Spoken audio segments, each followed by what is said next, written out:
Well, hello there. This is Doc Hatfield, Preacher Man Piper. I was on a house party the other day and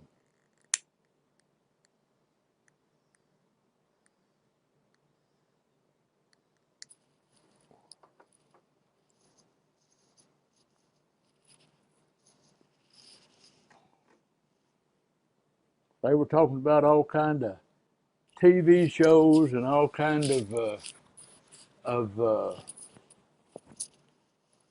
uh, cartoons and things like that they saw when they was a kid. And somebody asked me what it was like when I was a kid. Well, I'll tell you, I never knew what it was like to be a kid.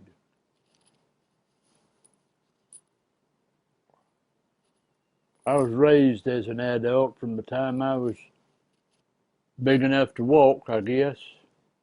My dad never let me watch shows like Superman. He never let me watch cartoons like the Roadrunner or well, any of those kind of cartoons. We never let me watch Popeye because Popeye smoked a pipe.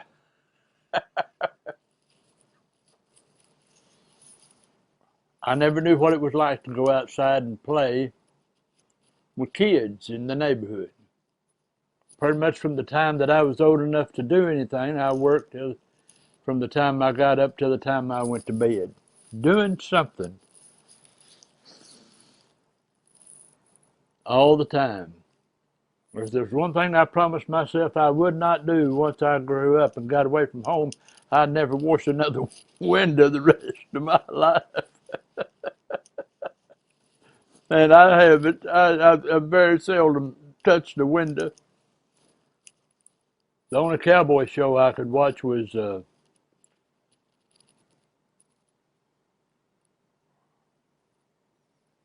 Roy Rogers and the Lone Ranger.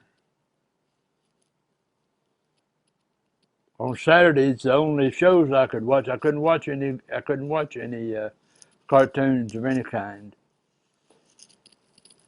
because they were make believe.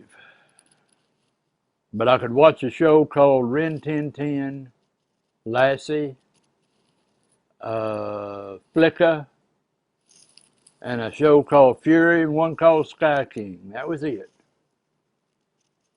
That's the only shows I could watch on TV. And I could only watch them on Saturdays because I wasn't allowed to watch TV Sunday through Friday. I learned very early in life that I could read and go anywhere in the world I wanted to go.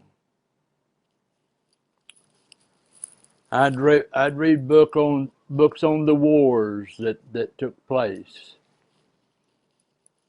I'd read books about France and and all of those countries over there and and uh,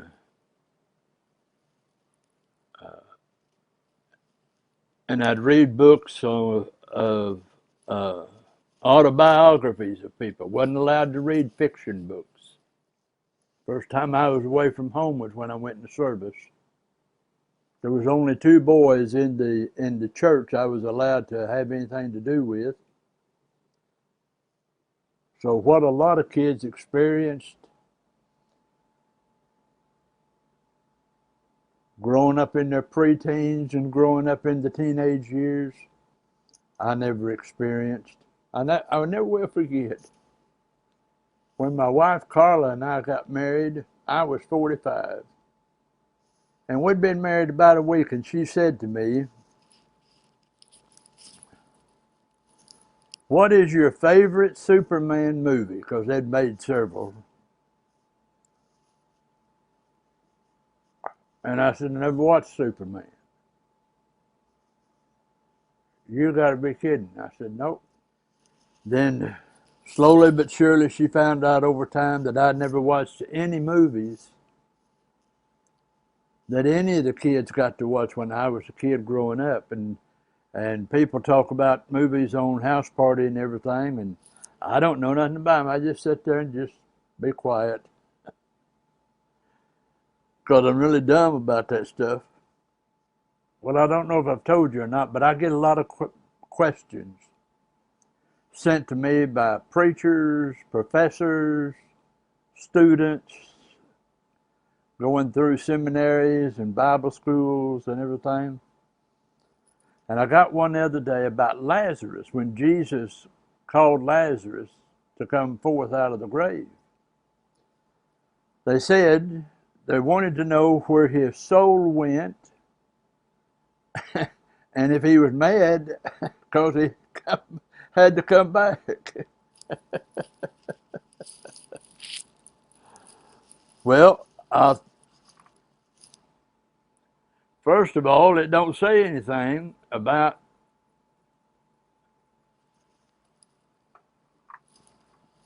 whether he was mad or not or anything like that. I would assume he wasn't, because I would assume that I know that whenever he died that his soul went to heaven. And so he was in heaven for 3 days before he had to come back. And I believe that being in heaven for 3 days and going through that sanctification process, that when he come back, he was probably thrilled to death to be able to help Jesus fulfill everything that he needed to have fulfilled here on this earth, till it was time for him to die again and stay dead the second time. So I don't think he was mad, but I do know that his soul went to heaven, because be absent from the body, the Bible says, is to be present with the Lord. So I've been asked a lot of questions over these years, but I've never been asked that one, and I thought that was kind of unique, so I thought I'd share that with you in case anybody else wondered about that. So I'm going to